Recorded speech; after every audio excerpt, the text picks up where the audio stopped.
Now it is my pleasure to introduce Congressman Joe Wilson, representing South Carolina's 2nd Congressional District, a long-serving member of the House. He brings extensive experience on national security and foreign affairs, as currently serves as the co-chairman of the U.S. Helsinki Commission, advancing human rights and democratic values around the world. Congressman, it is a pleasure. Thank you. And ladies and gentlemen, and champions, as I look out to see so many champions of religious freedom, I just want to thank you for your success. And indeed, Pastor Dr. Mark Burns has just done such a great job organizing. He also has another identification. He is a friend of somebody named Donald Trump. Aside from that, and so, but the bottom line truly is that I'm grateful to be here. And we're from the same state, South Carolina. And he's from the upstate now. That's where the money is. That's where they make BMWs. But I'm from the lower part of the state, and actually I was born in the holy city of Charleston, South Carolina. And with that in mind, the reason it's called the holy city is because of the number of churches. And the people living together and serving together. And so we have virtually a church on every corner. And so it's really exciting because most of the churches are from denominations or from people who were expelled or flee from other countries. And so from that, what an example indeed South Carolina, the United States is. And that is, and for example, I grew up in the first Scottish Presbyterian church.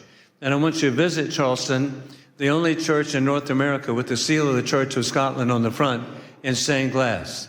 And so the reason the Scots, my ancestors, came is because they were expelled from the villages in Scotland because the landowners realized that they could make more money growing sheep than having people to support. And so they actually expelled the population, and I'm very grateful that my ancestors came to South Carolina. Additionally, also my family is French Huguenot. They too were expelled from France and came to the United States. And I'm really grateful the only functioning French Huguenot church in North America is in Charleston. So please come by and visit. Beautiful church. And the significance of that is our country benefited, again, from having people come to our country to realize freedom and liberty. As I tell you about French Huguenots, I was working with patriotic organization. Somebody that Pastor Burns really appreciates is the Swamp Fox, Francis Marion of the American Revolution. He was a Huguenot. And so I was working to help raise money for a statue here in Washington. And I kept telling people, hey, this is exciting now. We'll finally have a statue to a Huguenot in Washington. After a couple of years, somebody said, Joe, you're wrong. There are statues to a Huguenot in Washington. I said, well, who? George Washington.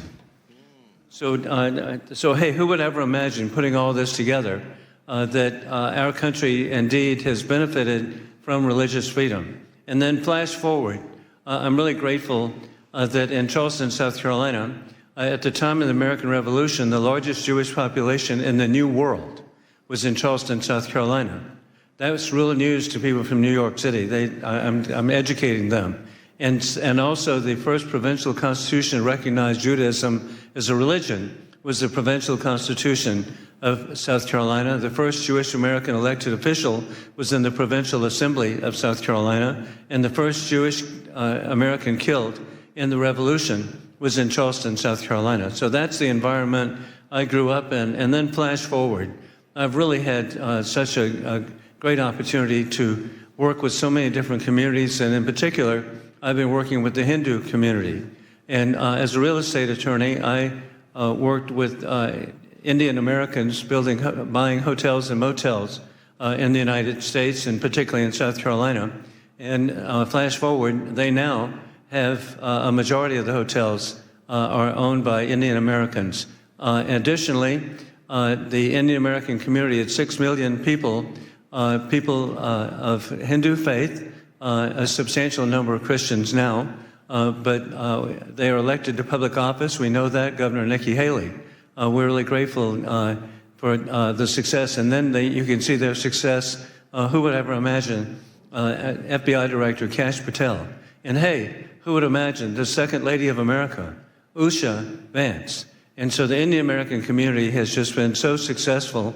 And in particular, I was grateful to be with President Trump in Houston to welcome Prime Minister Modi. And at that welcome program, it was clear, Pastor, that we were with the largest assemblage of millionaires in the history of the world.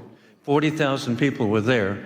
The per capita income of the Hindu Indian American community is twice that of the average American. And so, again, I cite that as an indication where religious freedom has such importance and can lead to so much. And so I want to thank all of you for what you're doing. I'm proud to wear the pin. And looking at all these positive faces, you're an inspiration. God bless you. Thank you. Thank you, Congressman. Appreciate you, brother. Thank you. Always good to have you here. Thank you so much.